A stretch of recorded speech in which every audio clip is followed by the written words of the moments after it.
അസ്സലാമലൈക്കും. ഞാൻ അൽഹംദുലില്ലാ ആദ്യം പടച്ചോന് സ്തുതി, പിന്നെ ഉസ്താദിന്. കാര്യം ഞാൻ എൻ്റെ സഹോദരൻ്റെ കൊച്ചിന്, ചെറിയ കൊച്ചിന് പനിയായിട്ട്, ഭയങ്കര പനിയായിട്ട്, അത് കിഡ്നിക്ക് പ്രോബ്ലം ഉള്ള കൊച്ചാണ്. അതിനെപ്പോഴും പനി വന്നാലും 5, 7 അല്ലെങ്കിൽ 9, 13 ദിവസം ഇങ്ങനെ ആശുപത്രി കിടത്തി ആൻറ്റിബയോട്ടിക് എടുത്താലേ ആ പനി മാറുള്ളൂ. എപ്പോഴും എപ്പോഴും വന്നാലും അങ്ങനെ തന്നെ.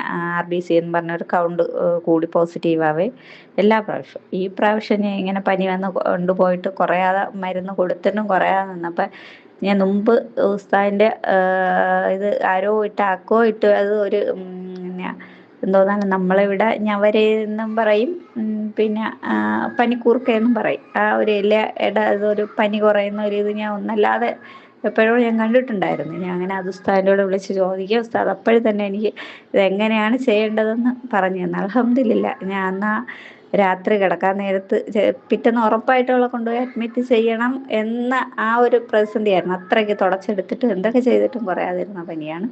അൽഹംദുലില്ലാ ആ ഉസ്താദ് പറഞ്ഞു തന്ന ഇത് ചെയ്തതിന് ശേഷം നല്ലോണം പനി പിറ്റേന്നായപ്പോൾ കുറഞ്ഞ് അവൾ അതിൻ്റെ പിറ്റേന്ന് തൊട്ട് സ്കൂളിലും പോക്ക് തുടങ്ങി.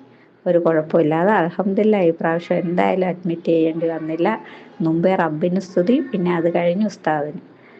ഇതുപോലെ നല്ല നല്ല കാര്യങ്ങൾ ഇനിയും പറഞ്ഞു തരിക, എല്ലാവരിലും എത്തിക്കുക, എല്ലാവരും അത് പ്രവർത്തിച്ച് അതിൻ്റെ ആ ഒരു ഇത് കാണുകയും ചെയ്യട്ടെ എന്ന് പടച്ചവനോട് ദുആ ചെയ്യുന്നു.